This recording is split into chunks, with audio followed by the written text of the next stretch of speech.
Um evento não se faz sozinho. E nós estamos contando com a colaboração de pessoas extremamente responsáveis e que têm um elevado grau de colaboração. Eu quero agradecer inicialmente ao Dr. José Teixeira, diretor da Faculdade de Direito da UFBA, que tão gentilmente nos cedeu o espaço para a realização do nosso evento. Não posso deixar de agradecer ao grupo do Teatro Espírita Leopoldo Machado, que vem colaborando conosco desde os primeiros momentos de organização deste evento, cujo grupo está sendo coordenado pela nossa querida companheira, a Lúcia Loureiro. Quero também agradecer aos membros da diretoria da ANE e a todas as pessoas que, direta ou indiretamente, estão contribuindo para que nós possamos tornar realidade a pretensão de trimestralmente estarmos realizando um evento para esclarecimento a respeito da interação medicina e espiritismo. O Dr. Carlos Bernardo Loureiro é advogado formado pela Universidade Federal da Bahia. Foi assessor jurídico durante muitos anos, foi professor de ética da Escola Superior de Advocacia da OAB Bahia, é escritor e jornalista espírita, militando há mais de 30 anos nessa área, inclusive com trabalho de pesquisa, e tem 16 obras espíritas já publicadas. Entre elas, nós estamos contando hoje com as duas obras que estão mais diretamente correlacionadas com o evento, que é exatamente Perispírito, Natureza, Função e Propriedades, e um outro livro, Magnetismo e Espiritismo. Portanto, com a apresentação, dá para perceber a qualidade e o quilate do nosso conferencista, que hoje será um tanto quanto sugado. Participará da palestra e, ao final da palestra, se houverem perguntas, elas poderão ser feitas por escrito ou de viva voz. No caso de pergunta a viva voz, que seja pergunta e não depoimento. Se houver necessidade e oportunidade, também estaremos aceitando depoimentos, em função de que, certamente, dentre as pessoas que estão na plenária, temos também pessoas que estariam em condições de estarem aqui também palestrando. Portanto, fica acertado democraticamente como deveremos coordenar os trabalhos. Portanto, já falei demais, a conferência não é minha, é de Carlos Bernardo Loureiro. Tá bom. Eu posso falar sentado? Está todo mundo sentado, né? Bom, é uma satisfação imensa estar aqui nesse auditório onde eu colegial, então um carinho muito especial por ele, embora reformado, com ar-condicionado. Na época a gente suou muito aí, mas o suor foi valeu. Então é uma satisfação estar aqui com vocês e fazer esse trabalho pela Associação Médica Espírita, que vem realmente se firmando no contexto do movimento espírita aqui no estado da Bahia. Já existe toda uma rede de anos em todo o Brasil, e se pretende até fundar uma AME internacional. Isso mostra a importância dessa instituição para a divulgação da doutrina espírita segundo a ciência médica. Não. Eu gostaria de convidar as pessoas que estão mais atrás para que chegassem mais para frente, até por uma questão de calor humano, chegarem mais próximo. Nós precisamos dessa energia. Esse aí, né? Bom, então vamos falar mais. Eu falo baixo. Eu não sou orador, eu sou expositor, eu gosto mais de escrever do que falar. Tá? Coloca o microfone. Esse está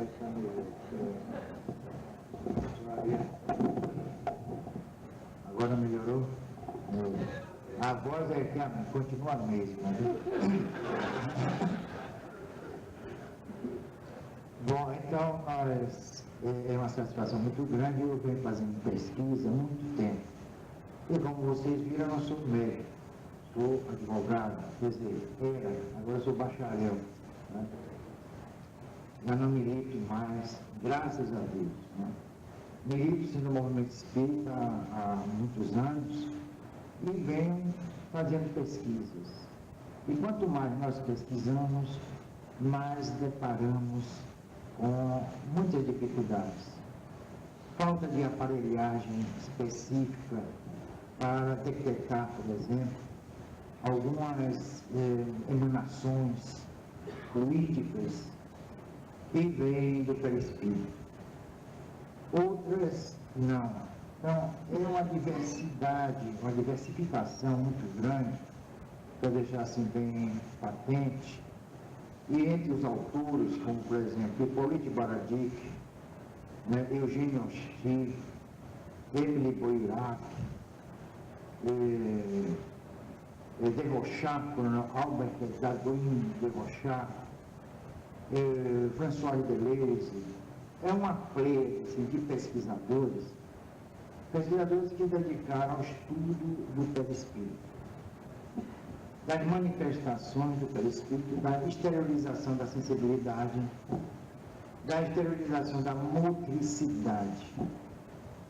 Então dizem, afirmam alguns desses tratadistas, que não eram espíritas, se consideravam magnetistas, não magnetizadores, mas magnetistas, quer dizer, estudavam o magnetismo, estudavam a fundo o magnetismo, e essas emanações fluídicas, aqui Charles Reichenbach chamou de emanações ódicas, vem de Odin, que seria assim um deus da mitologia escandinava, entre os vikings, principalmente, e entre os druidas escandinavos, e Odin surgiu entre os druidas e não entre os vikings. Os vikings são posteriores aos druidas. Então eles começaram a estudar o magnetismo e eles trouxeram uma coisa interessante. Eles não chegaram a declarar a existência do duplo, embora alguns autores, como Baradic, passassem a admitir, porque ele, enquanto a esposa estava desencarnando, ele fechou a porta, a parentela, querendo entrar, ele não deixou, ele colocou o corpo da esposa moribundo, só para pesquisador ver, numa balança, e aí começou a fotografar. Resultado, a proporção que a desencarnação ia se verificando,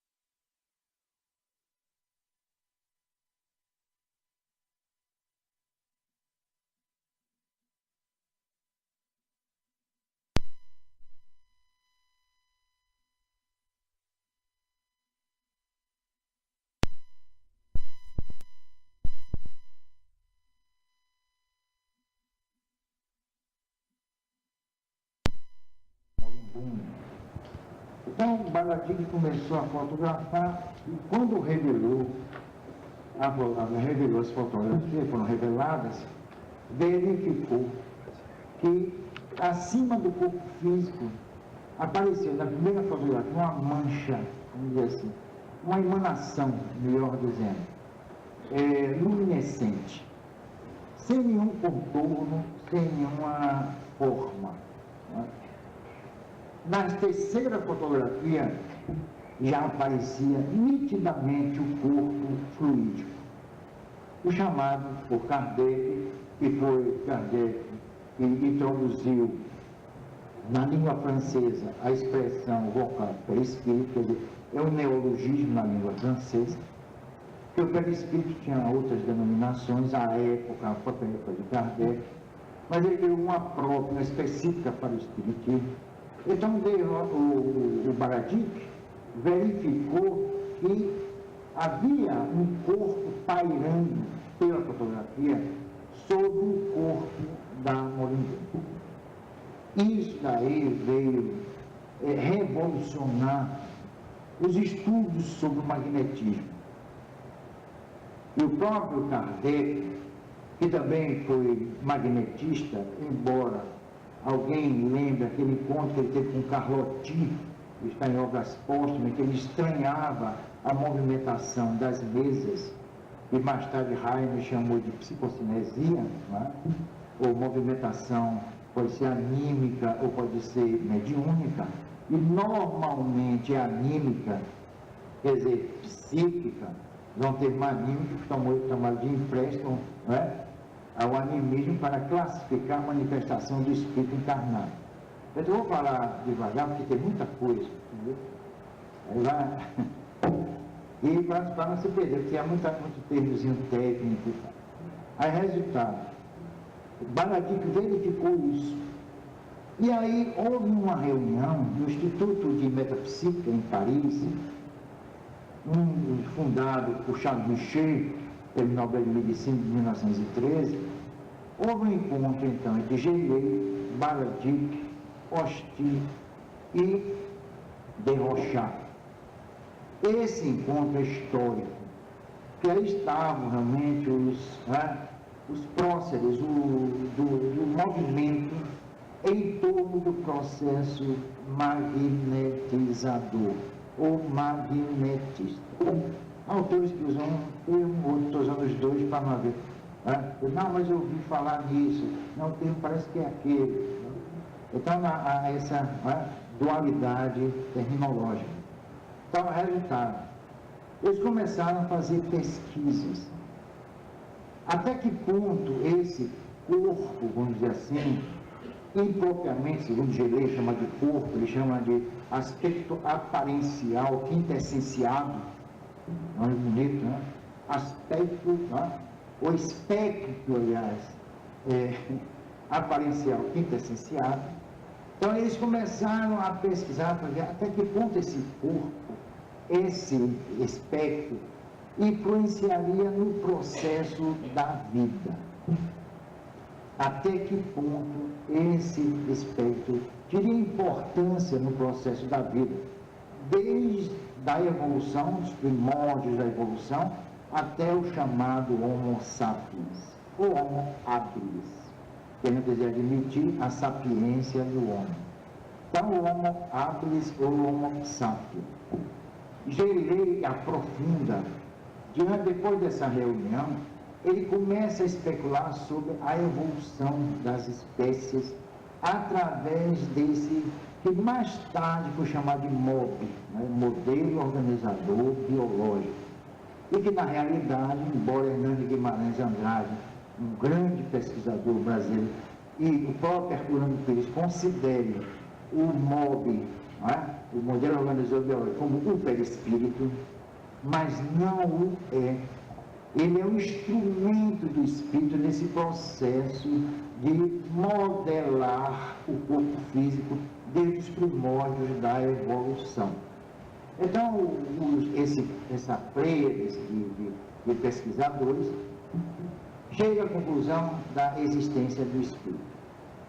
Gelée, saindo desse grupo, começa a pesquisar, como eu disse, os aspectos ligados à evolução, com base nesses estudos e também de permeio, com base nos estudos realizados por Alfred Russel Wallace, prêmio de Darwin, não é? Na sua teoria da origem das espécies. Ele que se indispôs, digamos assim, com Darwin, que Darwin sabia da sua tese sobre a teoria, né, das espécies, a origem das espécies, e lança em Londres, 1859, esse livro, antes Alfred Russel Wallace. Mas um parênteses, porque hoje tem muita coisa, um parênteses, Russel Wallace, ele ficou, como diz vulgarmente, injuriado, né? E aí ele partiu para pesquisas espíritas. Ele foi realmente convocado às pesquisas por um trabalho que ele fez com a médium inglesa sobre materialização, e nessa sessão de materialização se apresentou um seu irmão. Então ele se volta para a pesquisa e aí lança um trabalho baseado em investigação criteriosa chamado Paleogenesia e Evolução. Ele completa o trabalho dele mesmo, anteriormente, né, formulado, e o do próprio Darwin. Por isso que quando eu ouço alguns espíritas me permitam dizer que a tese espírita da evolução repousa em Darwin até certo ponto, mas repousa ainda mais e com maior profundidade em Russel Wallace. Ele estabelece aquilo que o Kardec, no Livro dos Espíritos, fala em evolução através do tempo, e tendo como fulcro da evolução o espírito. Por isso é uma coisa interessante, o Livro dos Espíritos sai em 1857, falando em reencarnação, que é a base da evolução, quer queiramos, quer não. E o livro de Darwin sai em 1859, 2 anos depois. Então, quem dá realmente os pródromos de uma visão nova, transcendental e científica da evolução foi Kardec com os espíritos. Isso a gente não pode descartar os aspectos éticos não capitulados em Darwin, diga-se de passagem. Então, desse grupo, Gillet se desprende dele e Derrochá também. Baradic, e cada um começou a fazer pesquisas específicas no campo perispiritual. Gillet entra no que ele chamou de psicodinamismo. O que seria o psicodinamismo para Gillet? Ele fala do processo evolutivo, escrevendo uma das obras mais notáveis, na minha opinião, no campo do estudo do perispírito, que foi o Ser Subconsciente, editado aqui no Brasil pela Federação Espírita Brasileira. Não sei se vocês já leram. Acho que a maioria já leram. Pitácia, que consentida de débito, né? Quem cala, consente. Neste caso. Então, é ditado, o Ser Subconsciente. Ele completa Kardec. É o trabalho, minha opinião, que aprofunda o estudo de Kardec sobre o perispírito. E vocês veem Kardec, e em todos os 5 livros da codificação, excetuando o Evangelho segundo o Espiritismo, os 4 livros básicos, ele fala em perispírito. Até em obras póstumas, não está dizendo, foi editado depois por Madame Allan Kardec, né? A Mary Gabrielle de Lacombe Baudet Rivaí, e por Pierre Gaëtan de Marie, que sucedeu Kardec na Sociedade Parisiense de Estudos Espíritas. Então, Gillet lança esse livro, Ser Subconsciente, que é um tratado a respeito do perispírito.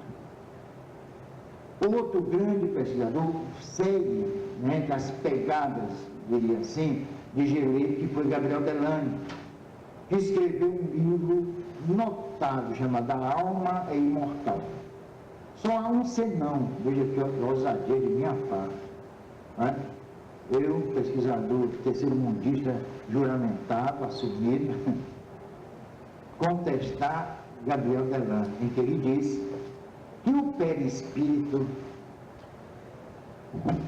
mais tarde vai ser autônomo. Ele lança essa tese.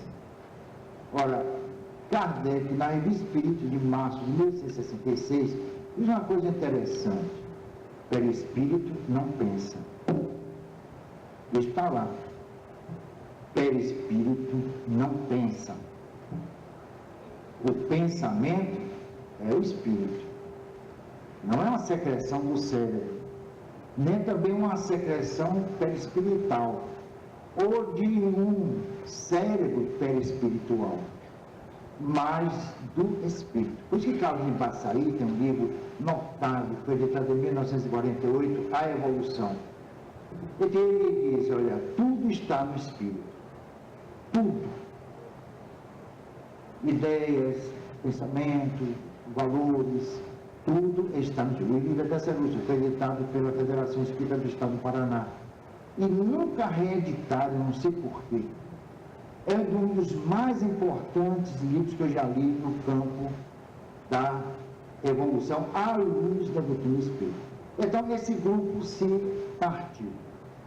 Ele começou a fazer um estudo à base do seu psicodinamismo, e escreveu o livro Ser Subconsciente, e adiante escreveu um outro livro notável, chamado Do Consciente ao Inconsciente. Do consciente ao inconsciente. Ele deu, segundo o meu parecer, uma nova visão de consciente e inconsciente, diferente daquela de Pierre Janet no seu automatismo psicológico. Ele foi um mestre em Salpêtrière, um asilo francês que até hoje ainda existe. Tanto o próprio Janet como Charcot, que estudou o magnetismo, estudou aquilo que se chama de sonambulismo, e um dos meus livrinhos, As Mulheres Médias, eu ponho lá uma médiumzinha desequilibrada, dementada, e que foi pesquisada por Charcot, o mestre de Freud. Aline, não lembro o nome dela. Então, essa menina chegou dementada, completamente desequilibrada. Ela se submeteu a pesquisas feitas por Charcot e um grupo de psiquiatras nos interiores, nos laboratórios da Salpêtrière. Então, resultado, ele escreve esse livro do consciente e inconsciente. Ele redimensiona o conceito de consciente e inconsciente, segundo minha ótica. Ele diz o seguinte, que o inconsciente, ele aí completa Kardec. Ele completa todo o trabalho realizado por Kardec e pelos espíritos. Ele diz o seguinte, que o inconsciente é a soma das experiências seletivas vividas pelo espírito na vida consciente. Olha, isso foi uma bomba nos finais do século XIX, antes da metapsíquica e antes dos estudos realizados por Freud e Jung sobre o inconsciente. Ele disse que o inconsciente é o repositório das experiências vividas seletivamente pelo indivíduo nas suas vidas conscientes, quer dizer, através das reencarnações. Ele, que era um metapsiquista, confesso, admite então a reencarnação e escreve também um trabalho sobre a reencarnação. Mais tarde, já no fim da vida, ele escreve um trabalho sobre a reencarnação. Então, no trabalho, nas pesquisas realizadas com o TVP, nas pesquisas de regressão de memória, e eu já fiz trabalho de regressão, nós encontramos registros mnemônicos paligenésicos, esses registros, Quando nós submetemos o paciente, vamos dizer assim, o percipiente, ou sensitivo, que nem todos podem fazer trabalho de regressão, e o sensitivo está muito mais predisposto a esse trabalho do que qualquer pessoa que não tenha essa sensibilidade aguçada ou essa hipersensibilidade psíquica. Resultado, ele fala, com essas pesquisas, nós descobrimos que existe um repositório de informações com o indivíduo, no chamado inconsciente, que vem à tona através, essas informações vêm à tona através desse processo de hipnose. No caso, vou chamar a primeira pessoa, no meu caso específico, eu não faço hipnose, eu faço um trabalho de desdobramento, provoco desdobramento do perispírito, e através desse desdobramento nós ingressamos, digamos assim, no inconsciente. É uma das coisas mais complexas que existem. Não é fácil. E há muito embuste por aí, e há muitos procedimentos que não atendem à ética e não atendem também à realidade do próprio fenômeno. Então é preciso ter um cuidado tremendo em bulir com o inconsciente das pessoas, porque existem focos traumáticos que são verdadeiros libelos, assim, éticos para o indivíduo. Então é preciso ter muito cuidado. Então, Gelei, ele estabelece essa tese do consciente e inconsciente. É uma tese fascinante. Porque, como disse o Carlos Embaçaí, no seu livro sobre parapsicologia, o grande mestre Carlos Embaçaí Baiano, no seu livro sobre parapsicologia, à luz da crítica, a parapsicologia à luz da crítica, ele diz uma coisa interessante. Para determinadas pessoas, do inconsciente sai o que nunca entrou. As ideias inatas. O conhecimento de línguas, que a metapsíquica chama de xenoglossia, ou glossolalia, a glossolalia psíquica, a xenoglossia seria mediúnica.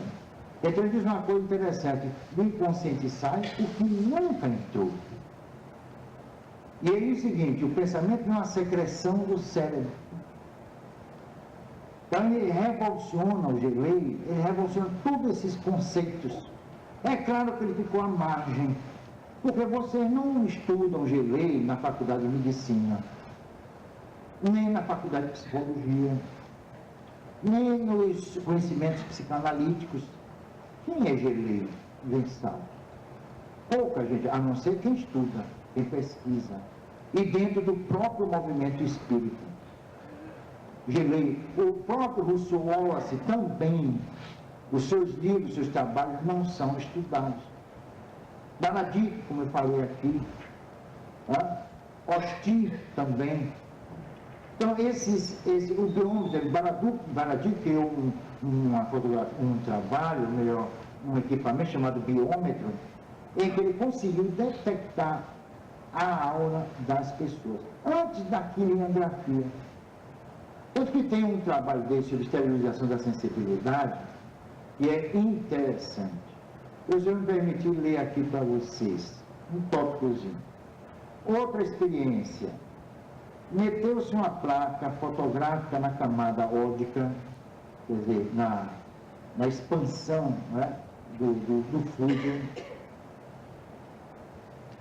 exteriorizada, que ficou assim impregnada da sensibilidade do sonâmbulo. Eles não chamavam médium.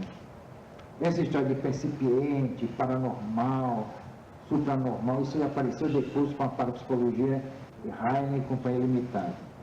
Depois tiraram o retrato do paciente e por 2 vezes riscaram a fotografia com uma agulha. O sonâmbulo deu um grito e perdeu os sentidos. E ao voltar a si, apresentava nas costas da mão direita 2 riscos vermelhos correspondentes aos da mão direita do retrato.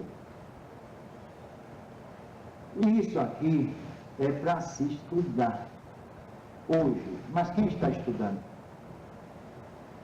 É como o trabalho de psicometria também, que é um grande enigma, a psicometria. Objetos que guardam a memória, os fatos, aliás, dos seus possuidores. Isso eu botei num livro chamado Os Retos da Comunicação Instrumental, a psicometria, que revela, está hoje a psicometria, ajudando a paleantropologia, a arqueologia nos países de primeiro mundo. Já há psicômetras estudando determinados fragmentos, fósseis, objetos e determinando o tempo, a sua ancestralidade e determinando também histórias, registrando histórias, casos ligados àquele objeto.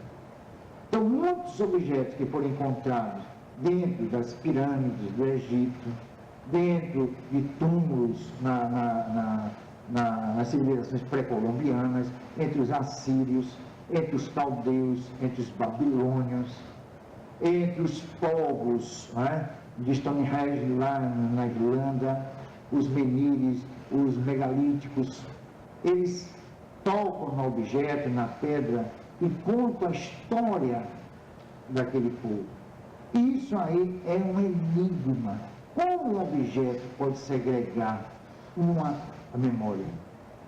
Então, esses estudos aqui feitos por Albert de Rochat evidenciam um fato, ou fatos realmente revolucionários, que poucos conhecem, especialmente no próprio movimento espírita.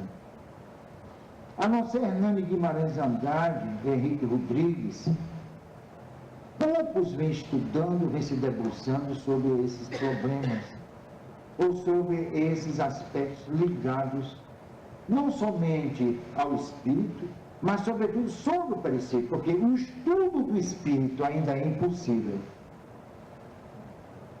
Quer dizer, o espírito como essência, o espírito, como dizia Aristóteles, como intelectia. O estudo se está se fazendo através do perispírito, que é uma visão distorcida do espírito devido ao estágio evolutivo em que nós nos encontramos. Então, as pesquisas, mesmo nessa área, são restritas, mas são importantes. São mais do que importantes para determinar certos fenômenos, inclusive da própria vida. Emmanuel, que se comunica com Chico Xavier, oferece até uma tese para mim, me permita, mirabolante, em que ele fala que nos interstícios das reencarnações, nesses intervalos, os gênios tutelares da nossa organogênese, segundo classificação do próprio Emmanuel, operariam, ou teriam operado, melhor dizendo, o perispírito dos reencarnantes para acelerar o processo evolutivo. Seria assim uma explicação dos elos perdidos. Vejam só. Então, os gênios tutelares da organogênese terrena fizeram operações no perispírito do reencarnante, a fim de que fosse acelerada, apressada, adiantada a evolução. Olha, eu chamei mirabolante porque eu acho que não procede. Se não haveria uma interferência, ou então um processo artificial ligado ao processo, ao desenvolvimento natural da espécie, no caso da espécie humana. Isso daí poderia causar uma revolução, principalmente nos meios que vêm estudando a evolução, e que uma coisa eu digo para vocês, Eu tenho pesquisado muito a respeito disso. E tenho conhecido muito pouco a respeito da evolução. Os dados são insuficientes. Os dados são ainda muito lacunosos, principalmente na área da antropologia, em que não se cogita de maneira nenhuma a existência do espírito e do perispírito, que seria o agente do espírito no processo de formação e constituição morfológica, funcional do corpo físico. Então, esses aspectos ligados ao perispírito, esses estudos deveriam estar sendo aprofundados. Nós estamos falando aqui pela AME, ou em nome da AME, ou sobre o patrocínio da AME, diria melhor. Que tal se a AME não se voltasse, quisesse voltar para esses aspectos, para esses estudos? Eu vou apresentar aqui algumas transparências depois, e já há na Inglaterra um aparelho que detecta a saída do perispírito do corpo físico. Quer dizer, já existe nos países mais adiantados todo esse mecanismo, o mecanismo próprio para se determinar a existência do perispírito. Os estudos que têm sido feitos por Elevan Barr, por Raymond Moody, por Edith Fiore e por Elizabeth Gruber-Rossi nos Estados Unidos, têm demonstrado a existência desse chamado corpo perispiritual. Ele vem sendo identificado naquilo que se chama de morte aparente, o fenômeno de quase morte. Os relatos são até certo ponto fantasiosos, que depende da estrutura da pessoa psíquica, depende dos seus condicionamentos religiosos, né, das suas posturas diante da vida. Eles podem criar, como acontece, isso aí também, estudos feitos posteriormente têm revelado que essas informações muitas vezes são criadas pelo próprio indivíduo. Ele cria, como nos sonhos pantominésicos, eles criam certas situações, imagens, conforme a expectativa que eles têm, que foram condicionados assim, conforme a expectativa que tem sobre vida após a vida, sobre céu, sobre purgatório, sobre inferno. Tanto que a pesquisa posterior não comprometeu todo o trabalho de Moody e companhia, mas pesquisas posteriores demonstraram que existia uma identificação em termos imagéticos desses indivíduos que se desprendem, né, o seu perispírito, se desprendem do corpo físico. Então, eles criam certas situações, eles criam certas imagens que revelam o seu status moral, né, o seu conhecimento da vida, suas posturas religiosas, filosóficas, etc. Então, esse é um campo que aparentemente que surgiu assim com uma força tremenda para demonstrar que realmente o espírito se desprende, tem aquele túnel, aquela coisa, mas é preciso ter muito cuidado. E todo cuidado é pouco. Porque nós estamos lidando não com fatos, mas com relatos, com informações que podem estar sofrendo a influência, como sofrem, do chamado moribundo, ou daquele que está nas vascas da morte e fazem e têm experiência dessa natureza. Outra coisa, nesse desprendimento, não é o desprendimento do psiquismo, que há teses a respeito. O próprio psiquismo, que ninguém sabe o que é, lançando essas imagens. Então, nesse processo de desprendimento, há certas nuances que devem ser consideradas. E isso daí revela o seguinte, que toda experiência, todo trabalho experimental no campo do espírito, ou no campo dessa tríade, nesse processo dialético, corpo, perispírito e espírito, todas essas pesquisas devem ser mais do que criteriosas, para que não haja depois desmentidos para que não haja até um comprometimento das próprias pesquisas a respeito desses fatos. Então, pelo menos eu aprendi isso. Quando eu fiz trabalho de materialização, e fiz de voz direta, escrita direta, já fiz psicometria, de psicocinesia.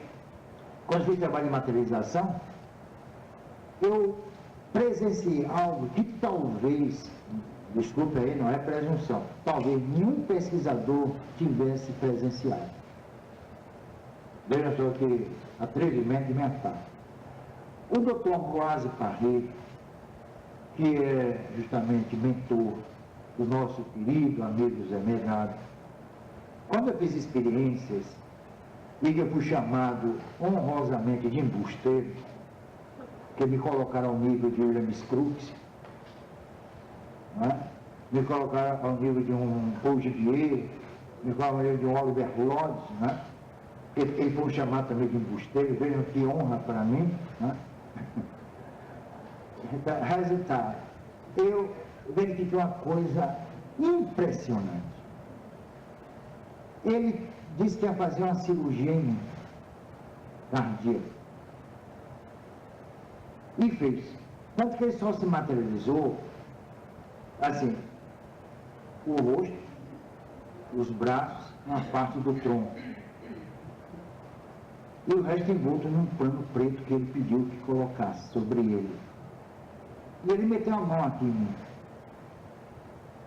Como eu trabalho com obsessão e desobsessão há muitos anos, eu criei uma espécie de campo de força aqui, que é uma das áreas mais solicitadas pelos obsessores, que dá aquele espaço para todos os pontos, os centros de força. Quando ele mete a mão, veja só que coisa fantástica. Eu fiquei assim, eu fiquei mais emocionado pelo que eu vi do que o que ele iria fazer pela cirurgia. A mão derreteu.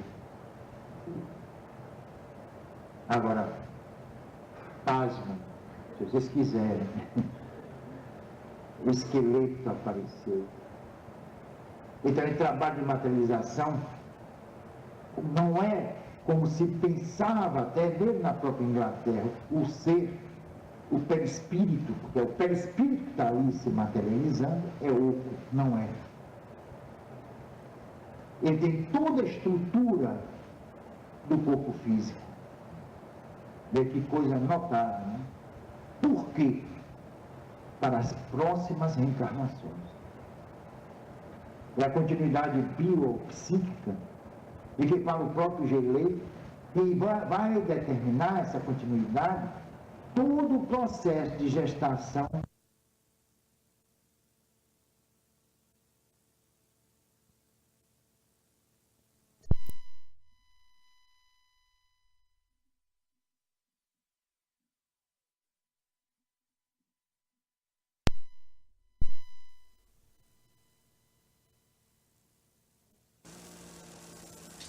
E aí o próprio Charcot disse, isso é um relato histórico e verdadeiro.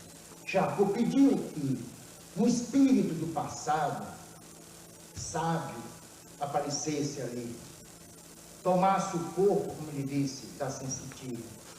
E aí veio Galeno, e foi, eu tenho, a maior definição de corpo humano que eu já vi. Uma menina dementada, analfabeta da Provence, uma tabaroa. E aí o que aconteceu? Quando acabou a sessão, Charcot fez, olha, como diz aqui no Brasil, vamos deixar tudo como está, sem comentários.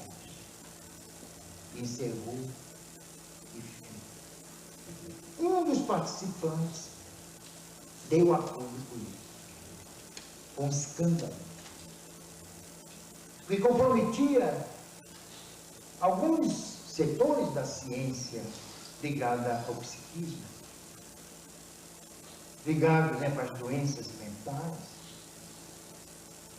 ao estudo dos tipos bessânicos, como Pierre Janet também se retrata mais tarde, diante de Maxwell, quando a ideia que ele fazia de mediunidade era uma ideia chula, era uma ideia comprometida com determinados preconceitos que até hoje vigem dentro da área científica. Hoje os russos estão em alma ata fazendo pesquisas notáveis. Eles têm chamado o perispírito de corpo bioplasmático.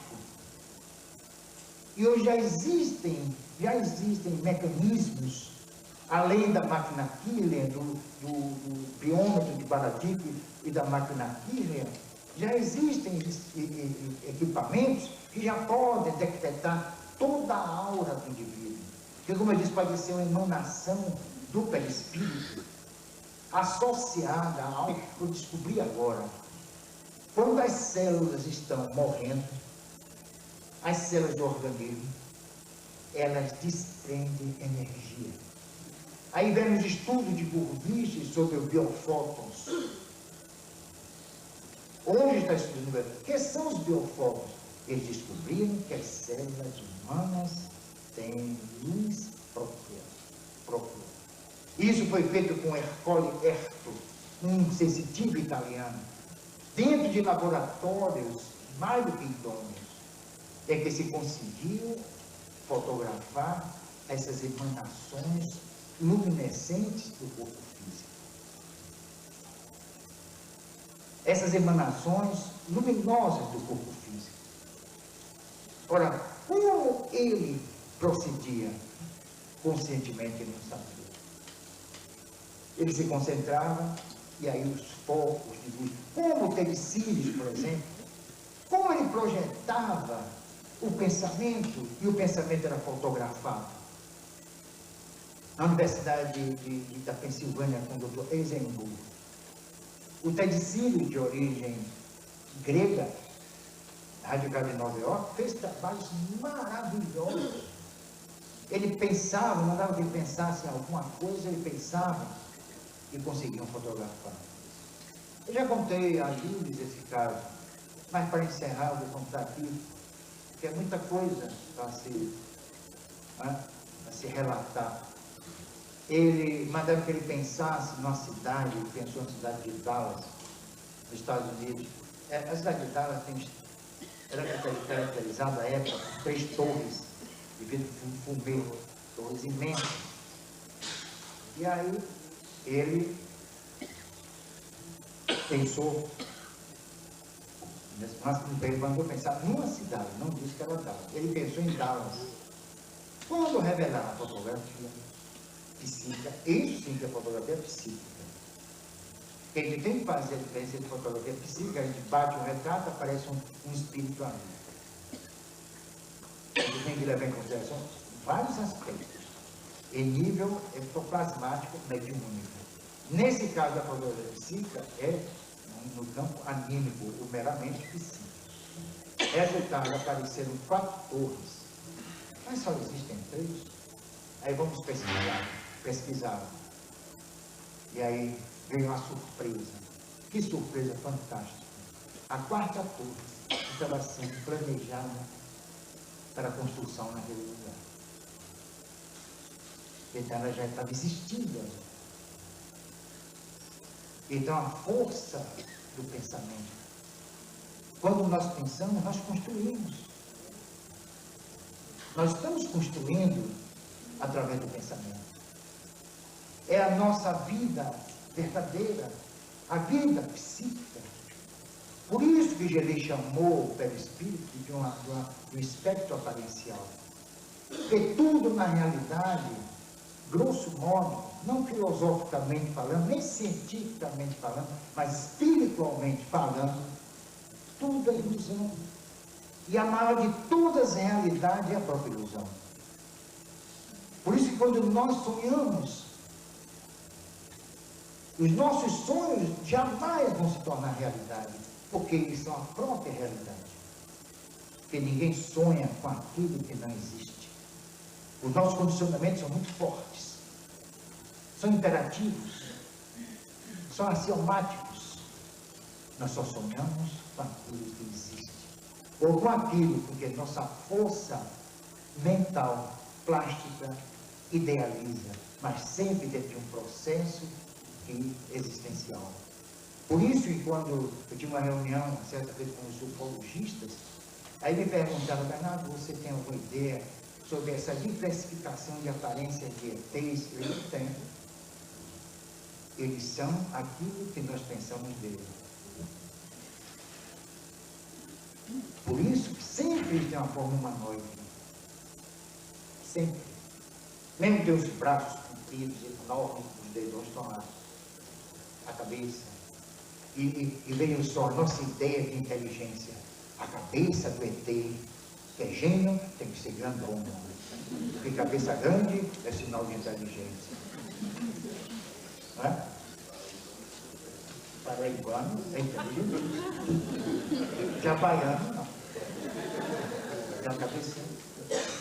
Não, também baiano, burro, nasce morto, né? Então, são esses estudos que nós temos aqui, grosso modo, para dizer para vocês. É um trabalho que exige muita pesquisa, muita reflexão, para não contrariar determinados cânones, para não contrariar determinados ditames considerados científicos, sem conflito, porque nós não estamos aqui para ter conflito de consciência nenhuma. Muito pelo contrário. Em vez dessa guerra, em vez dessa disputa, os homens deveriam estar se unindo. A doutrina espírita deveria estar sendo, os espíritas estudiosos deveriam estar sendo convidados, como fizeram e fazem na Rússia, como fazem nos Estados Unidos, como fazem na Inglaterra.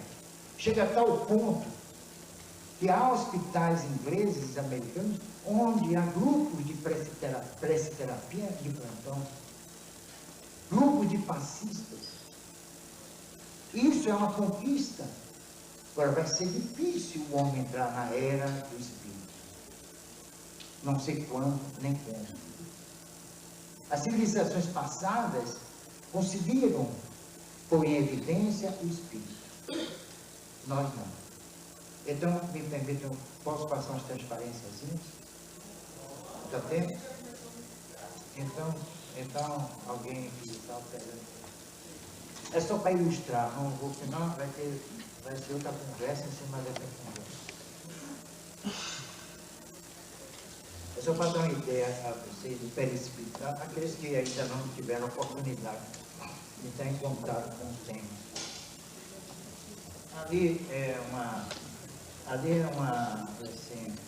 uma ideia que se fez, né, do desprendimento do perispírito, sem aquele laço político do que falam, aquele liame, tá? Mas na verdade ali, eu sempre comparo com o disco de Jaca. São bilhões de fios ligando o corpo físico ao perispírito. E aquilo não se rompe, se dissolve. Uma parte fica com o corpo e a outra vai vitalizar o perispírito. E aí depende da moral do indivíduo para não haver vampirismo. Pode ir passando aí, porque senão vai ser complicado.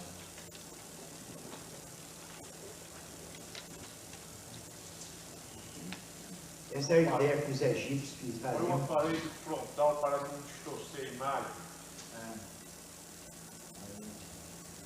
Os egípcios já imaginavam o perispírito como uma ave. Tanto que eu estou fazendo até um trabalho sobre pássaros, sobre luz, sobre labirinto, essas coisas, ligando o seguinte: o pássaro tem uma importância fundamental na vida espiritual dos povos antigos.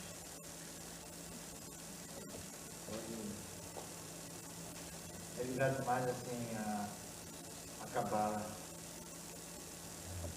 Ali é uma gravura chinesa mostrando o espírito ligado ao corpo por um fio. Isso aí tem mais de 3.000 anos essa gravura. Ali, ó, sobre os relatos, experiências à beira da morte, né? Ali é um desenho, uma ideia do que as pessoas veem, né? Ou querem ver. E uma coisa é quase morrer, a outra é morrer.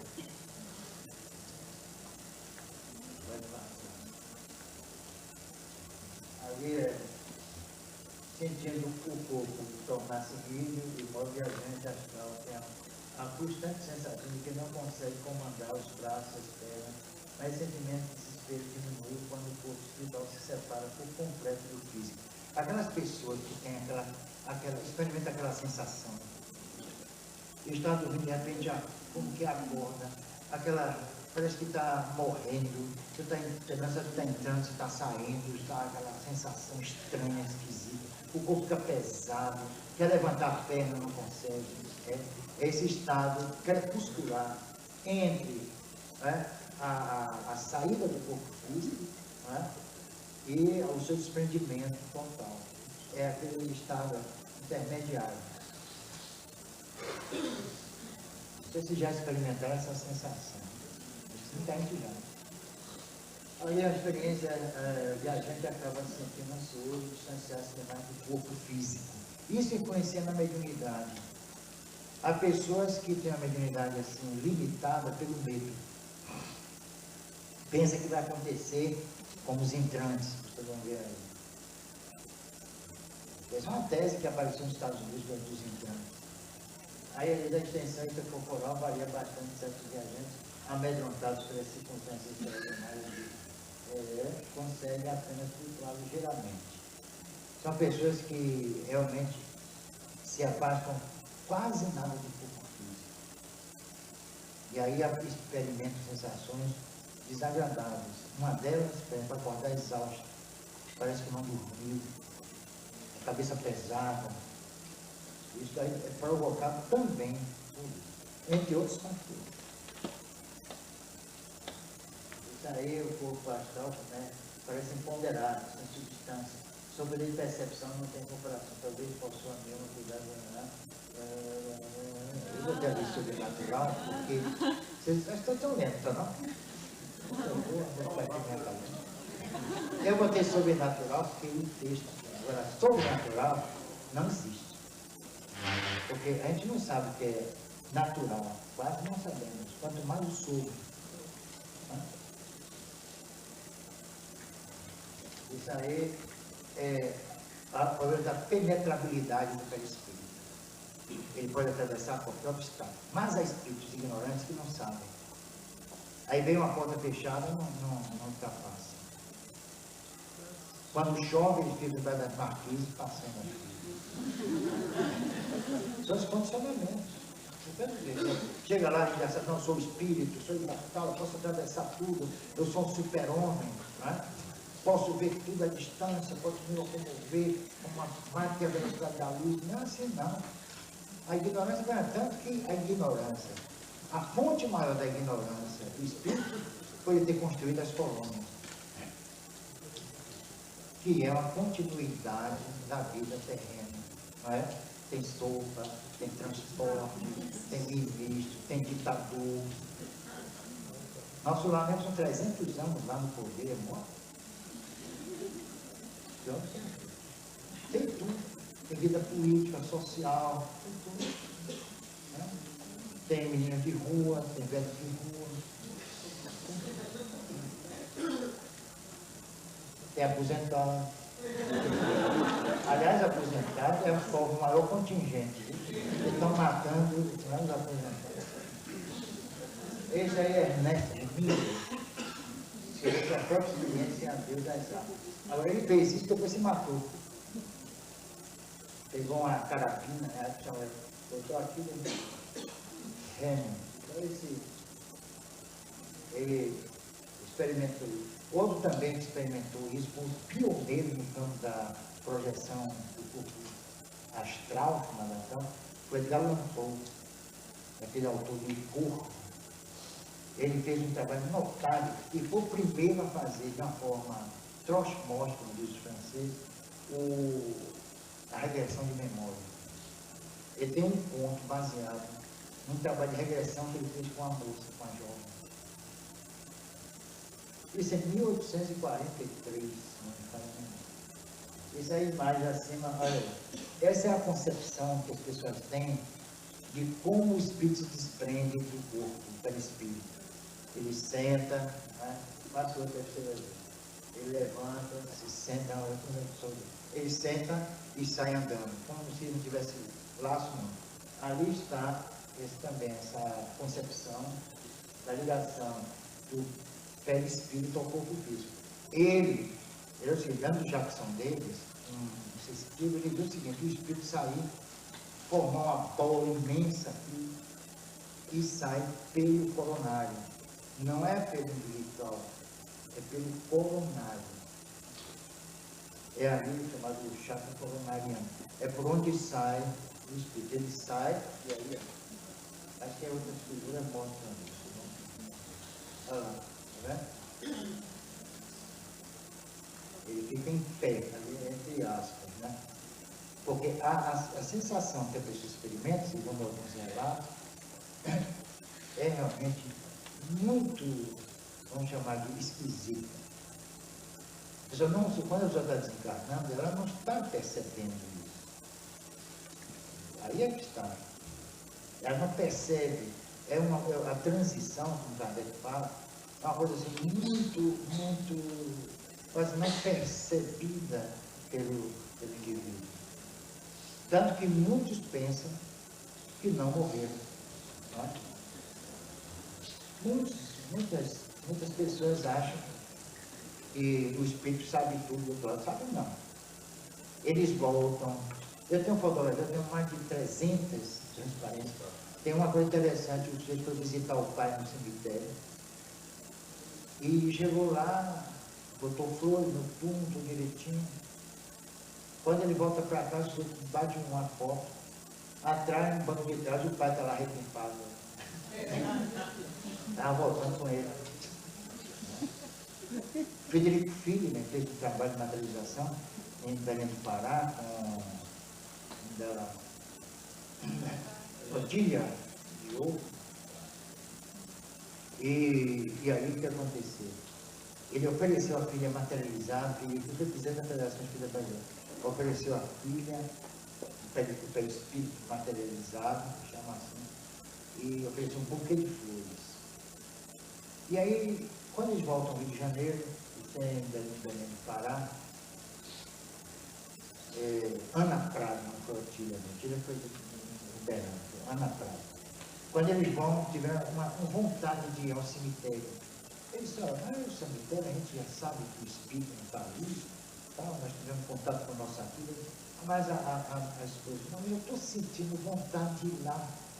E aí foram. O buquê que ele deu à filha, materializado em Belém do Pará, estava sob o túmulo dela.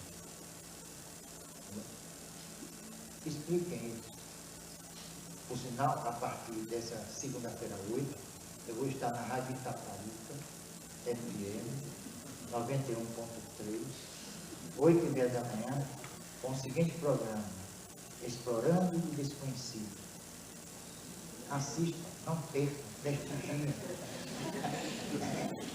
E telefone. Ali é o processo, né? Pode cuidar. Dando cada hora ali,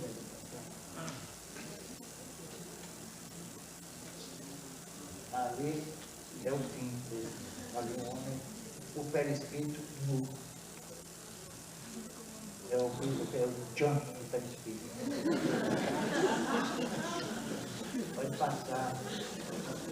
Pode também, bem rapidamente, para usar. Aí é um outro blocozinho, tá? Isso aí são os entrantes. Olha lá, né? É a ideia que surgiu nos Estados Unidos, uma sensitiva, né? Que escreveu um livro sobre os entrantes. É o seguinte, a pessoa sai do corpo, sai, e aí um espírito vem tomar conta do corpo. E o sujeito fica despejado. Aí ele fala de entrantes, fala Jesus, Leonardo da Vinci. Isso não existe. Isso não existe, isso é maluquice.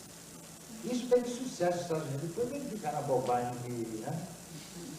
Cada espírito elabora-se o corpo, de acordo com os padrões da genética, a ética, e tudo sob comando da paligenesia.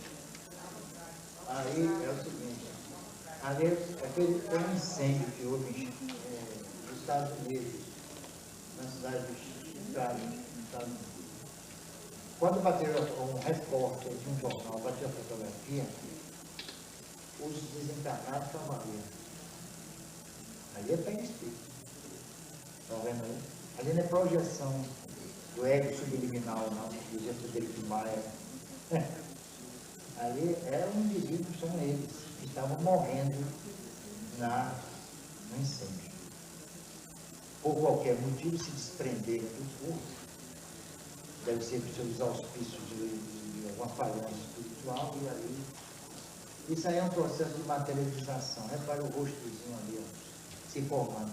É o perispírito sendo recoberto pelo ectoplasma. Agora, uma coisa interessante, depois de materializar, teve uma materialização que contactou com o meu grupo, e eu peguei, tirei a temperatura 36,5, batimentos cardíacos, tudo direitinho. O ectoplasma fica isso aqui, sem nenhuma diferença. Há casos até do sensitivo, do médium, perder toda a sua estrutura, inclusive os ossos, tudo, olhos, cérebro, tudo, como Elizabeth Compton, no Canadá, com Henry Alcott, que depois se tornou teosofista, mas antes era pesquisador. Ele verificou isso, para formar dois espíritos materializados. Depois recompuseram o corpo da assistência. Isso é um mistério. O que aconteceu? Várias testemunhas. Desde a Universidade de Ottawa, no Canadá. Então, um grupo seleto de pesquisadores. Isso não existe, isso é fraude. Ali eu dei o seguinte, para ver aquela rainha da Dinamarca, desenganou um acidente, e aqui a materialização dela. Aí vocês veem a semelhança que há entre um e outro. Às vezes a semelhança não é rigorosa, porque o espírito ali não se lembra da sua fisionomia. Não é?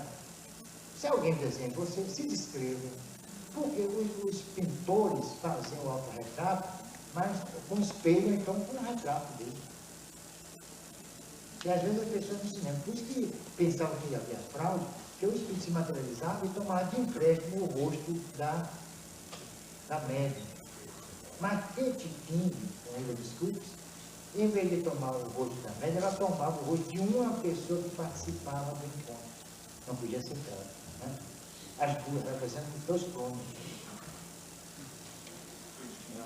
Eu da Kate King ali. Dizem que ele se apaixonou por ela. Ela é uma das mais lindas.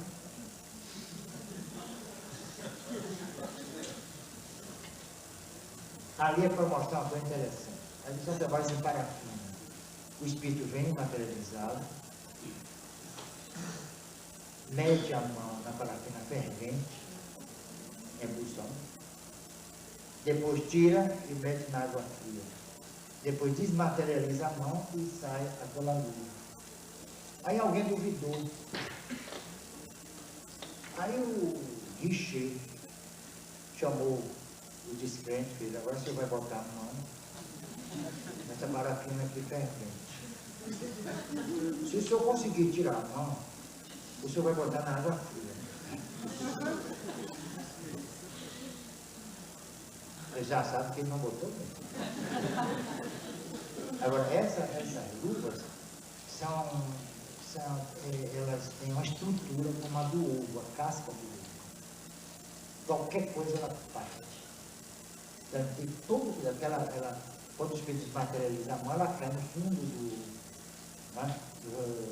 da água, do recipiente. Aí tem que pegar com todo cuidado, tira a água direitinho, e botar com todo cuidado para não quebrar. Aí eles fazem flores também. Aí na transcomunicação, o Frederico Jofferson, ele trabalhou com vozes, né? Gravando vozes em fita, né? E uma experiência que ele fez por acaso, Ele foi gravar uma trilha sonora com as aves, que tinha um fundo assim, o canto das aves. E ele aí, quando passou do gravador, ouviu vozes em vez do canto das aves. Ele aí aprofundou a pesquisa e descobriu que eram espíritos. Inclusive a mãe dele estava se comunicando com ele. Ele aí aprofundou a pesquisa com Constantino Haldív, né? E foi um trabalho notável que fizeram, gravando as vozes dos espíritos. Espíritos conhecidos, desconhecidos, eles questionavam. Aí começa, daí que surgiu o Espiricom, que foi por Jorge Mick, um aparelho em FM, o HF, que conseguiu se comunicar com os pontos. Depois, então, surgiu a televisão, a Videocom, lá em Luxemburgo, na Inglaterra, em Londres. Foi um trabalho notável. Isso daí é um trabalho de ele, Bernardo. Hein? Essa experiência se deu quando? Essa experiência aqui, e desde 1984 para cá. 1984. As experiências ligadas a Espiricom e Videocom.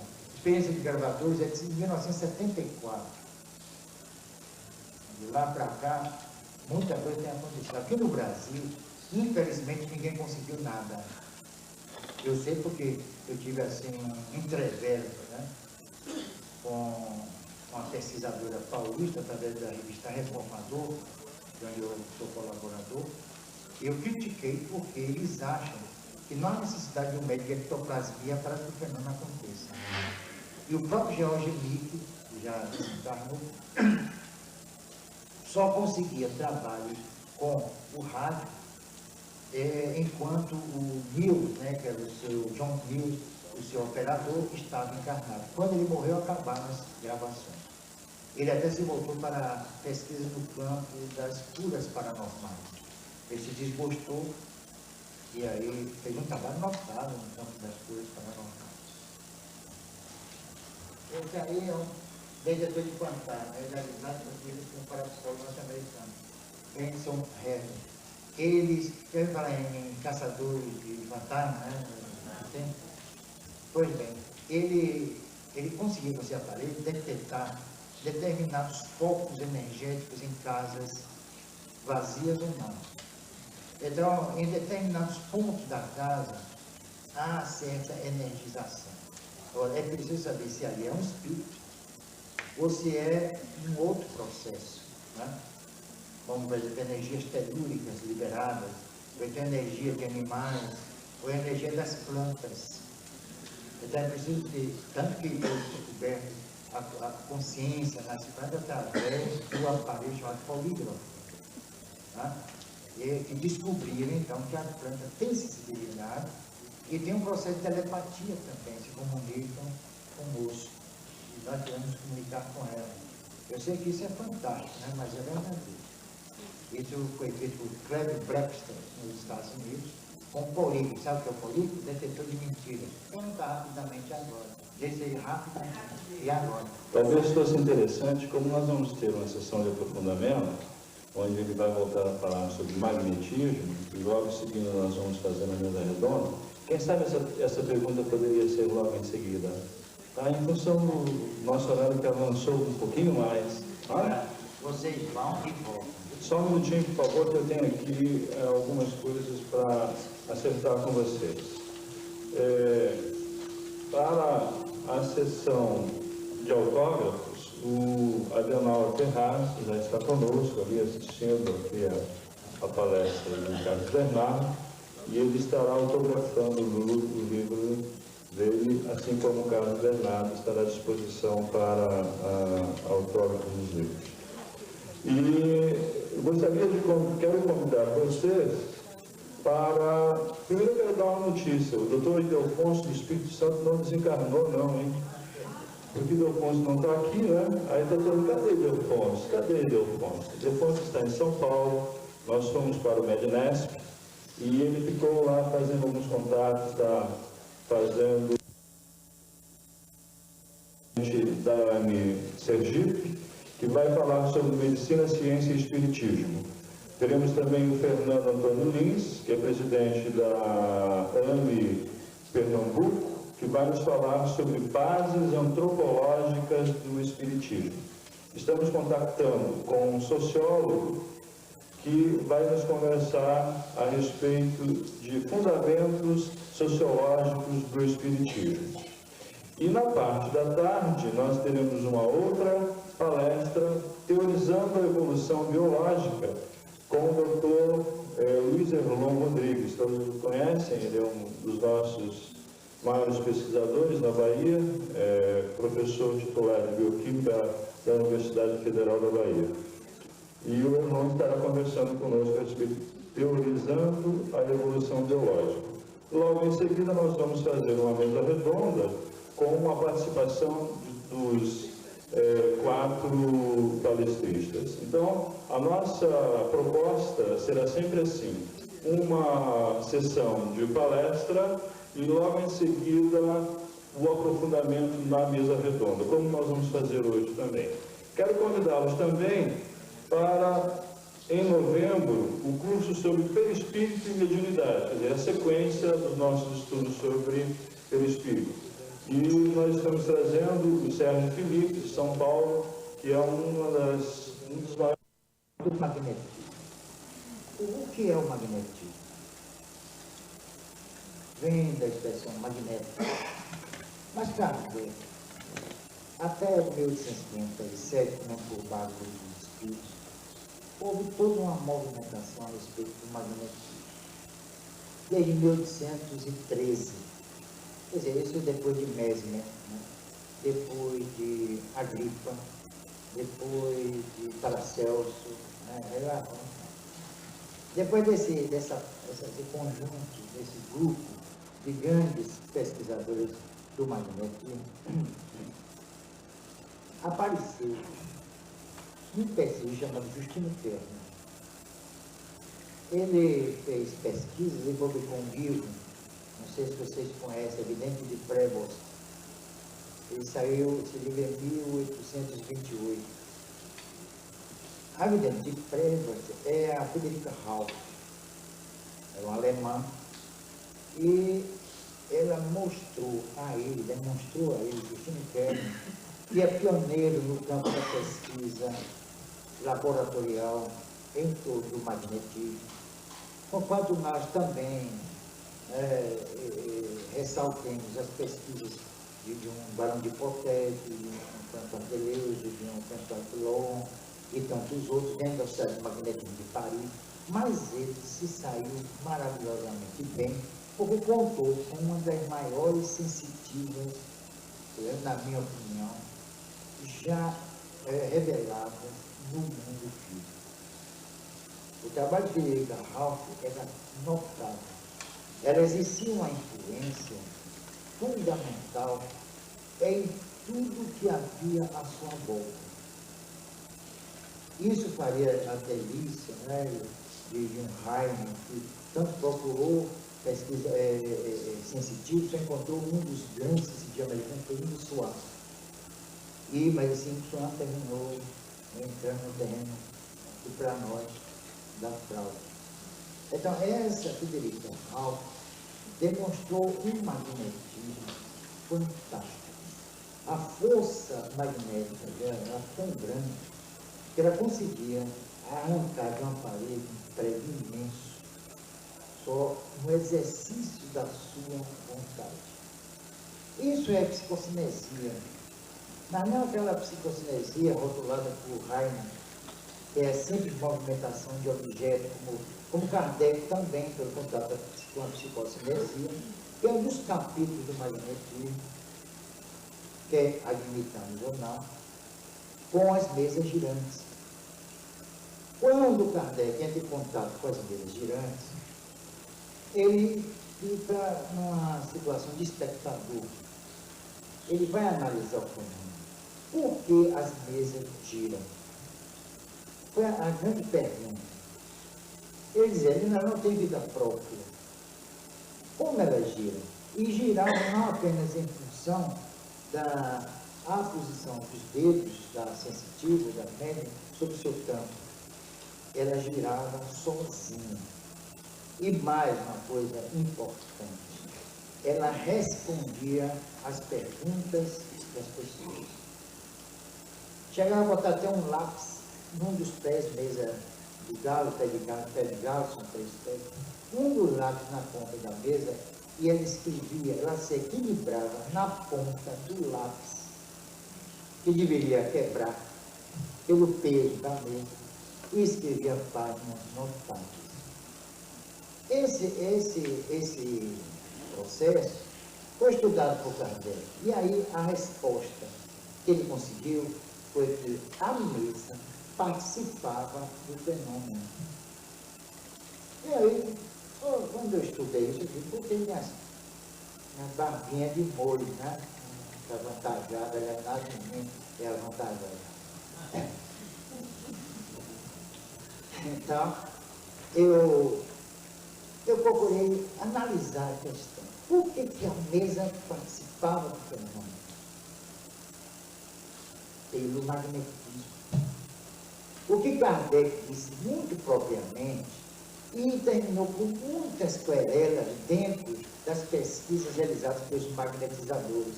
Isso ia repercutir mais tarde.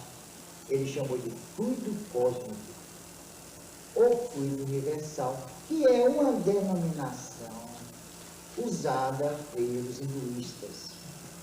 Eu consegui um trabalho em que essa expressão fluido universal já era usada 2, 3 mil anos antes de Kardec, que tem antes de Jesus, e nesse caso é antes de Kardec. Então, essa expressão foi felicíssima, porque ele cria uma universalidade no campo do magnetismo, que pretenderam criar um processo setorial. E aí rotularem propriamente, isso vem de Mesmer, até o próprio Paracelso adotou, de magnetismo animal. Então você descobriu mais tarde que o magnetismo é uma fonte assim ampla e profunda. Os caunas, por exemplo, no Caribe, essa etnia já desapareceu, mas eles faziam um trabalho notável de magnetizar as pedras. Então, eu vou fazer um trabalho lá no teatro sobre a magia das pedras. É interessante, a partir dos Menires. Então, eles magnetizavam a pedra e criavam um processo repulsivo. Olha só. Se alguém, eles ofereciam, então, as pedras ofereciam flores, frutos. E um dia, 2 antropólogos americanos conseguiram entrar em contato com os remanescentes dessa etnia e não acreditaram que as pedras tivessem essa força magnética. A princípio, quer dizer, o mesmo processo das mesas girantes guardadas em devidas e gigantescas proporções.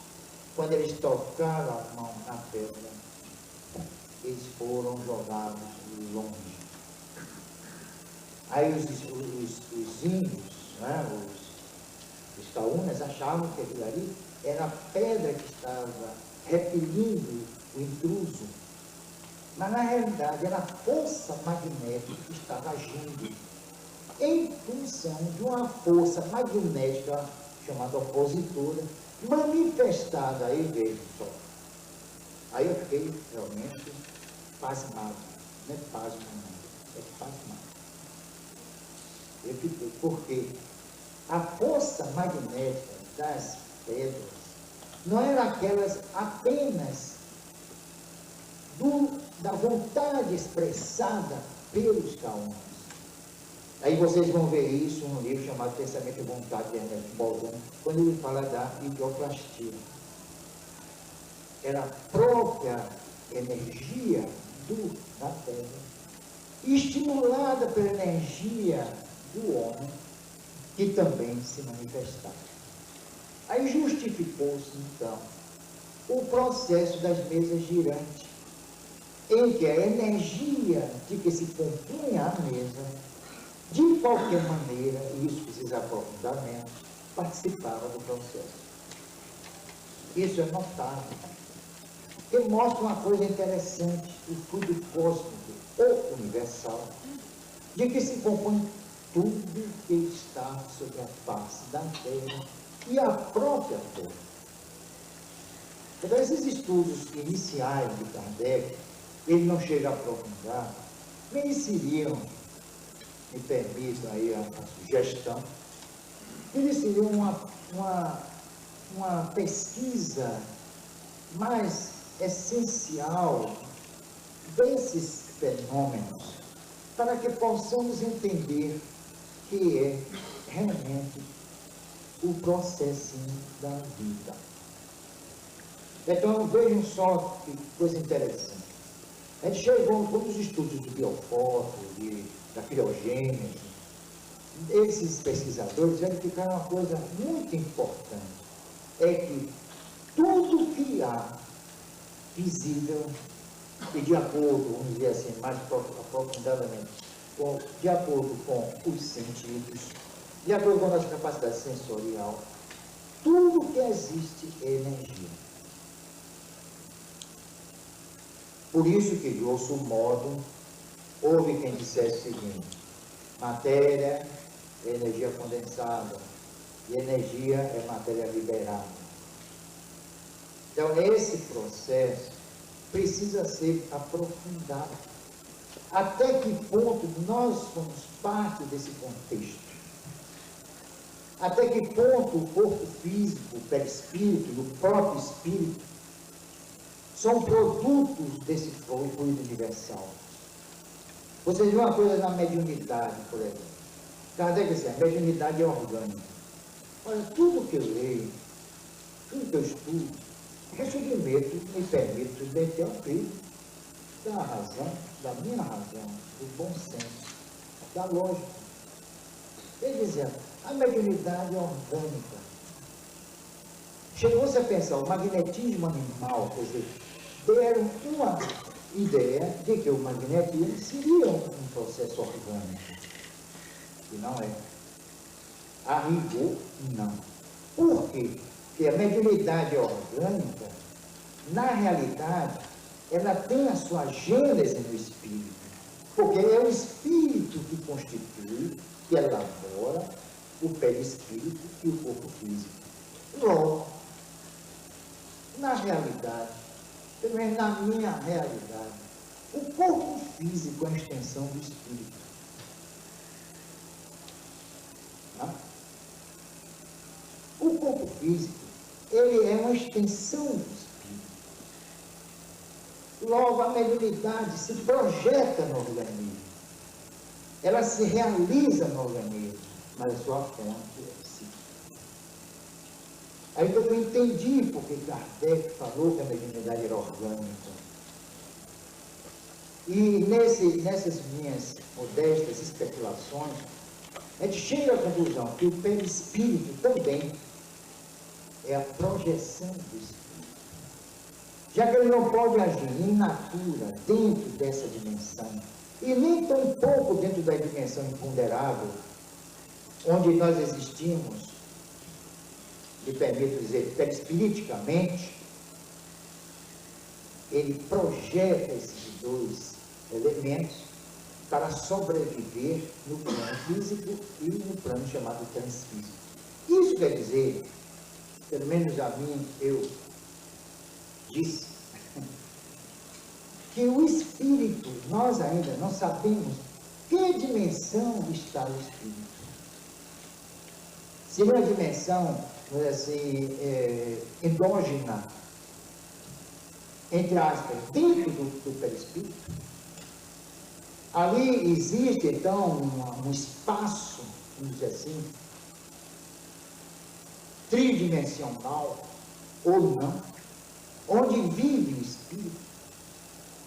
É aí que Kardec também pergunta, qual é a sede da alma? Ela está em um determinado ponto do perispírito, ou ela está em todo o perispírito? São questões bem especiosas, e há necessidade de aprofundar com o tempo.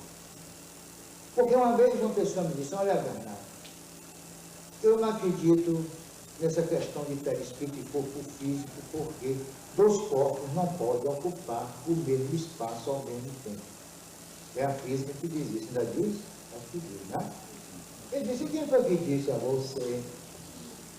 Né? Minha neta foi, quem foi que disse a você que 2 corpos estão ocupando o mesmo espaço?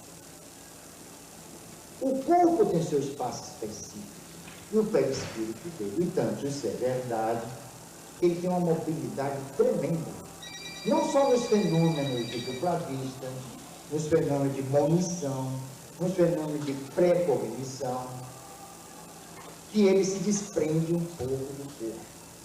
Ele tem essa faculdade de se desprender, de existir dentro da dimensão que lhe é própria, encarnado ou desencarnado. Então ele se movimenta com maior facilidade, com toda a desenvoltura dentro da sua dimensão, da dimensão que lhe é específica, tanto que, a rigor, na minha opinião, não existe morte para, dentro dessa concepção, dessa acepção que se estabeleceu sobre morte, que o espírito jamais, e na verdade, ele se rompe. Por isso que eu falei, que a Adenauer se confirmou, não há um rompimento dos laços que prendem o perispírito ao corpo. Eles se dissolvem. Então não há, a rigor, uma morte. Porque o perispírito sempre viveu na dimensão que lhe é específica. Então, desse modo, não se pode falar nem mesmo em desprendimento do perispírito. O espírito se desprende, ele já está desprendido. Ele já está vivendo a dimensão própria dele. É dele.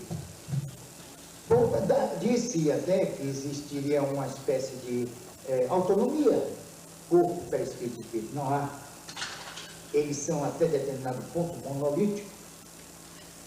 Eles realizam, vivem dentro de uma realidade, embora as dimensões sejam diferentes, mas diferentes em função da própria estrutura molecular do corpo e da estrutura molecular do perispírito. Quando nós passamos, então, definitivamente a viver dentro dessa dimensão imponderável, nós ainda não temos noção do que é vida nem do que é existência. A ignorância, na minha opinião, é quase que completa. Porque o espírito vai vivenciar a dimensão que ele sempre vivenciou, mas pelos condicionamentos que são fortíssimos, ele nega essa dimensão. E aí começa a sua via crucis, tentando viver, ou entre aspas, sobreviver, dentro dessa dimensão, que ele é específica, mas é ignorada. Então, esse é o trabalho que eu procuro fazer, ilações, deduções, a fim de que eu possa entender todo esse mecanismo, pelo menos em parte entender esse profundo mecanismo que se chama vida. Porque vida todos temos, tudo é vida, mas a existência, para mim, só o espírito. Por quê? Pela sua vida moral, pela sua vida ética, por estar jungido de uma forma consciente às leis de Deus. Porque os espíritos disseram uma coisa muito interessante a Kardec: a lei de Deus está inscrita na nossa consciência. É ela, a consciência, que vai determinar todos os faustos da vida.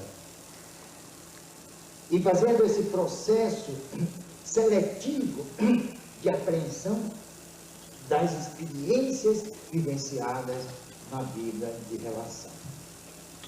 O espírito é seletivo. Jamais ele guarda algo que não lhe seja útil. Aliás, nosso companheiro tratou muito bem disso. Então, ele é seletivo. Ele armazena, e tanto nas regressões mnemônicas, nós vamos encontrar os fatos marcantes das nossas vidas. Uma vez eu fazendo uma regressãozinha, o sujeito se lembrou do que comeu no dia 16 de março de 1980. Eu disse, mas você se lembra? Lembra, sabe por quê? Porque houve um fato que marcou essa data. Um fato paralelo que criou um trauma. E ele se lembrou que no dia tal comeu isso e isso. Então, esses traumas que nós identificamos nesse processo de regressão são experiências experimentadas pelos espíritos através das vidas que se sucedem. Isso é muito importante. É para que Jesus, para encerrar, já está aqui, Jesus fez um trabalho notável. Aquele que estiver sem erro, atira a primeira pedra. Ele não estava falando na vida atual, na vida presente, dos que queriam lapidar a mulher adulta. Ele levou o indivíduo a fazer uma reflexão muito mais profunda. E ele até, vejam só, causa espécie. Mulher, vocês não te condenaram, eu também não te condeno. E aí? Acabou. Bom, o trabalho de cura no centro espírita, em relação ao perispírito, ou seja, há a possibilidade de se trabalhar o perispírito quando a causa está nele. Olha, gente, sempre o perispírito é um conjunto. A gente não pode dissociar perispírito, corpo. É um processo. Nós temos que trabalhar, vendo lá no nosso Teatro Espírita Leopoldo Machado, onde nós atendemos muita gente, por exemplo, em 1998 atendemos, foram 67 mil atendimentos, muitos médicos, aliás, eu declarar via internet, através do satélite, no Balão de Alamar, toda vez que eu trabalho com 100 médicos, eu fui quase que execrado pela comunidade espírita de São Paulo, porque eles têm um método e eu me permiti criar, me permitir meu método. Eu nunca afirmaria, vai com as outras. Eu quero saber o seguinte, por que bota 12 pessoas em torno do amigo? Onde é que está isso? Eu não encontro na codificação. Em lugar nenhum. Já quem trabalha pelo amor, e com amor, eu acho que o que importa são os resultados, e não a metodologia. Jesus, por exemplo, saiu na rua, à beira de rios, quem ia entender aquelas curas espetaculares de Jesus? Quem entendeu? Ele não conseguiu sensibilizar o seu próprio povo. O cristianismo não deu certo entre os judeus. Para quem estava fazendo aquilo? Para os judeus? Para nós? A humanidade? Ele usou um método esdrúxulo. Também para encontrar um casinho desse tamanho, um encontro de médicos, na cidade de Campinas, em São Paulo, médicos espíritas, começaram a falar, tudo bem, palestras maravilhosas, aí falaram em problema de asepsia. Aí o sujeito estava lá no fundo, levantou-se e disse, olha, eu conheço um médico que cuspiu no chão, na poeira, fez daí lama e pôs sobre os olhos no céu. E o céu voltou a enxergar, ou passou a enxergar, era um céu de nascença. Aí disse, mas que absurdo! Aí asepsia, e aí caiu de pau assim, em cima do posto do questionador. Mas quem é esse médico? Ele disse, Jesus.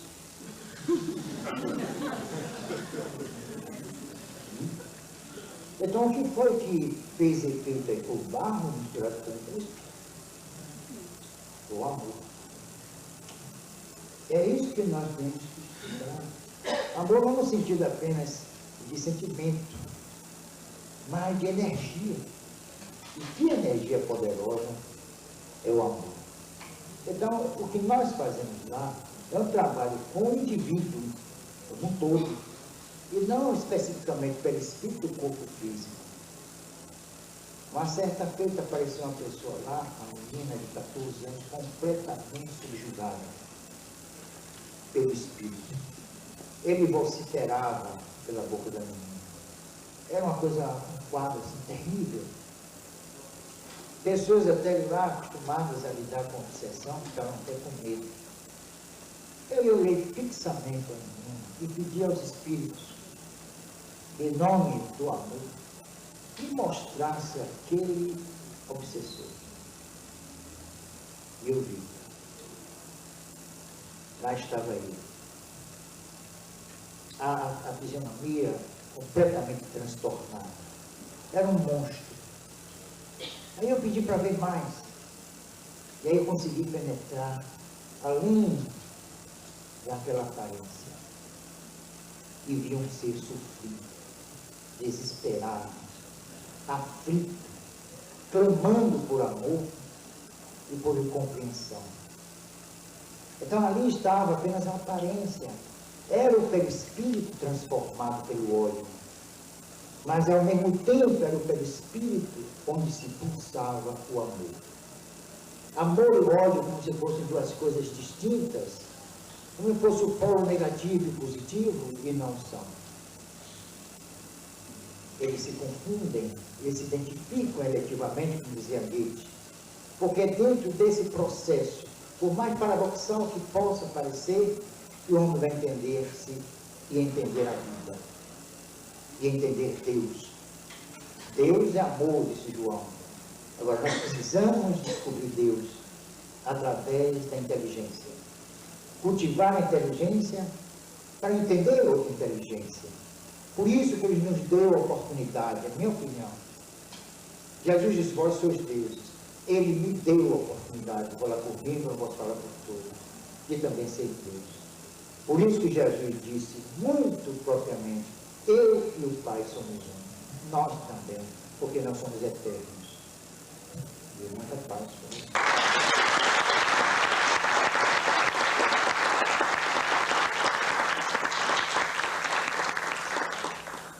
Pelo molecular que vai seguir para outros corpos, enquanto isso e a mãe cosmos. É esse o nosso glorioso destino. Morremos para dar vida e vivemos para existir. Muita paz.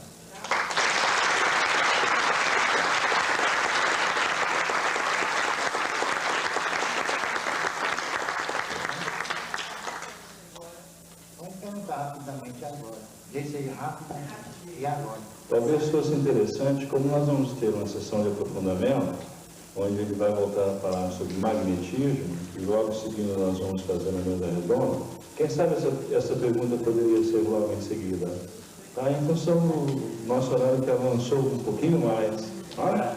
Vocês vão e voltam. Só um minutinho, por favor, que eu tenho aqui algumas coisas para acertar com vocês. Para a sessão de autógrafos, o Adenauer Ferraz já está conosco ali assistindo aqui a palestra do Carlos Bernardo, e ele estará autografando o livro dele, assim como o Carlos Bernardo estará à disposição para autógrafo nos livros. E gostaria quero convidar vocês para... Primeiro eu quero dar uma notícia. O doutor Ildefonso do Espírito Santo não desencarnou, não, hein? Porque o Ildefonso não está aqui, né? Aí está todo, cadê o Ildefonso? Cadê o Ildefonso? O Ildefonso está em São Paulo, nós fomos para o Medinesp, e ele ficou lá fazendo alguns contatos, fazendo da AME Sergipe, que vai falar sobre medicina, ciência e espiritismo. Teremos também o Fernando Antônio Lins, que é presidente da AME Pernambuco, que vai nos falar sobre bases antropológicas do espiritismo. Estamos contactando com um sociólogo que vai nos conversar a respeito de fundamentos sociológicos do espiritismo. E na parte da tarde nós teremos uma outra palestra teorizando a evolução biológica com o Dr. Luiz Erlon Rodrigues. Todos o conhecem, ele é um dos nossos maiores pesquisadores na Bahia, professor titular de Bioquímica da Universidade Federal da Bahia. E o irmão estará conversando conosco a respeito, teorizando a evolução biológica. Logo em seguida, nós vamos fazer uma mesa redonda com a participação dos 4 palestristas. Então, a nossa proposta será sempre assim: uma sessão de palestra e logo em seguida o aprofundamento na mesa redonda, como nós vamos fazer hoje também. Quero convidá-los também para, em novembro, o curso sobre perispírito e mediunidade, quer dizer, a sequência dos nossos estudos sobre perispírito. E nós estamos trazendo o Sérgio Felipe, de São Paulo, que é um dos maiores experts que nós temos nessa área. O Sérgio Felipe é médico, psiquiatra e agora ele está fazendo doutoramento em física. E na escola, na Faculdade de Física em São Paulo, ele tem uma teoria matemática para a comprovação da energia, do perispírito e do espírito. E para o próximo ano, 5 a 7 de agosto de 2000, em São Paulo, nós já fechamos a comemoração do aniversário da AME, que será com o primeiro encontro de medicina e espiritismo do Nordeste. Isso porque nós já temos AMEs na maioria das unidades da Federação Brasileira. Inclusive Amazonas já tem, Acre também já tem, Belém já está constituída, e no Nordeste somente Alagoas já tem um núcleo, mas ainda não constituiu a AME. Então nós vamos ter aqui a AME Bahia, vamos ter a AME Sergipe, a AME Pernambuco, a AME Paraíba. Na Paraíba nós temos a AME Campina Grande e a AME João Pessoa. E vamos ter também a AME Rio Grande do Norte, a AME Ceará e a AME Teresina. E isso exatamente dentro da proposta, como o Mednesp é realizado de 2 em 2 anos, no ano que antecede o Mednesp nós vamos estar fazendo encontros regionais. E já foi criado agora no último Mednesp a AME Internacional. Acabou de ser criado. E a AME Internacional está com representantes Brasil, Argentina, Bogotá, Panamá,